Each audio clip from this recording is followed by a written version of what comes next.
मेरे प्यारे देशवासियों, नमस्कार।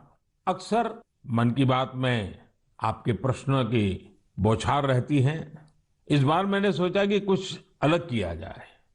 मैं आपसे प्रश्न करूं, तो ध्यान से सुनिए मेरे सवाल। ओलंपिक में इंडिविजुअल गोल्ड जीतने वाला पहला भारतीय कौन था? ओलंपिक के कौन से खेल में भारत ने अब तक सबसे ज्यादा मेडल जीते हैं? ओलंपिक में किस खिलाड़ी ने सबसे ज्यादा पदक जीते हैं?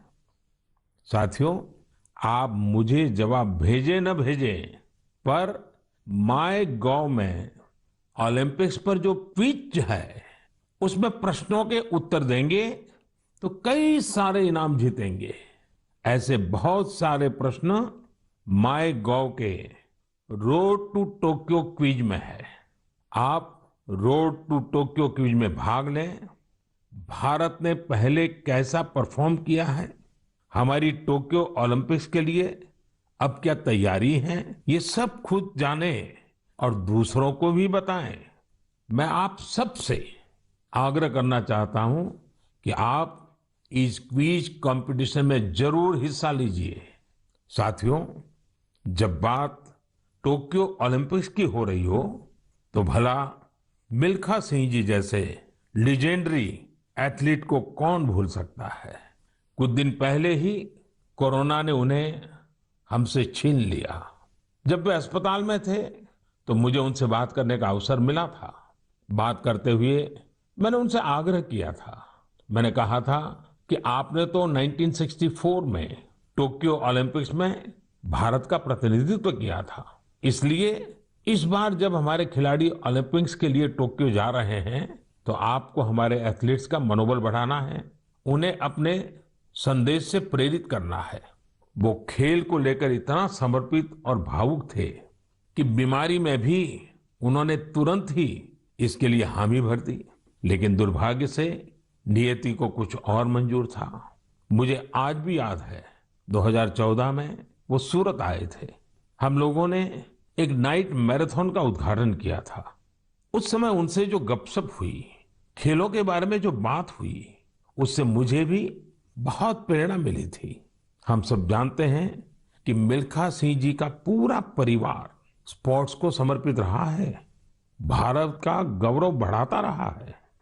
साथियों, जब टैलेंट, डेडिकेशन, डिटर्मिनेशन और स्पोर्ट्समैन स्पिरिट एक साथ मिलते हैं, तब जाकर कोई चैंपियन बनता है। हमारे देश में तो अधिकांश खिलाड़ी छोटे छोटे शहरों, कस्बों, गांवों से निकल करके आते हैं। टोक्यो जा रहे ओलंपिक दल में भी कई ऐसे खिलाड़ी शामिल हैं जिनका जीवन बहुत प्रेरित करता है।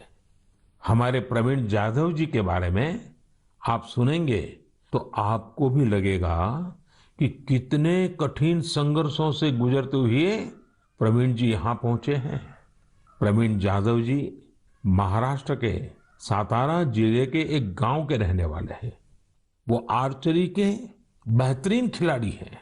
उनके माता पिता मजदूरी कर परिवार चलाते हैं और अब उनका बेटा अपना पहला ओलंपिक्स खेलने टोक्यो जा रहा है।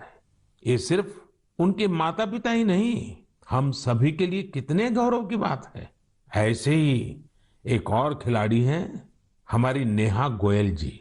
नेहा टोक्यो जा रही महिला हॉकी टीम की सदस्य हैं।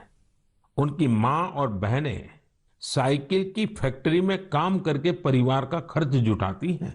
नेहा की तरह ही दीपिका कुमारी जी के जीवन का सफर भी उतार चढ़ाव भरा रहा है। दीपिका के पिता ऑटो रिक्शा चलाते हैं और उनकी माँ नर्स हैं। और अब देखिए, दीपिका अब टोक्यो ओलंपिक्स में भारत की तरफ से एकमात्र महिला तीरंदाज है। कभी विश्व की नंबर 1 तीरंदाज रही दीपिका के साथ हम सबकी शुभकामना है।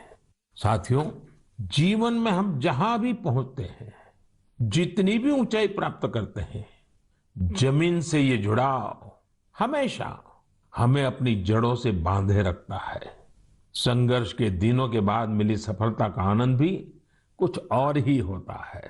टोक्यो जा रहे हमारे खिलाड़ियों ने बचपन में साधनों संसाधनों की हर कमी का सामना किया, लेकिन वो डटे रहे, जुटे रहे। उत्तर प्रदेश के मुजफ्फरनगर की प्रियंका गोस्वामी जी का जीवन भी बहुत सीख देता है। प्रियंका के पिता बस कंडक्टर है। बचपन में प्रियंका को वो बैग बहुत पसंद था जो मेडल पाने वाली खिलाड़ियों को मिलता है। इसी आकर्षण में उन्होंने पहली बार रेस वॉकिंग प्रतियोगिता में हिस्सा लिया था। अब आज वो इसकी बड़ी चैंपियन है। जावलिन थ्रो में भाग लेने वाले शिवपाल सिंह जी बनारस के रहने वाले हैं।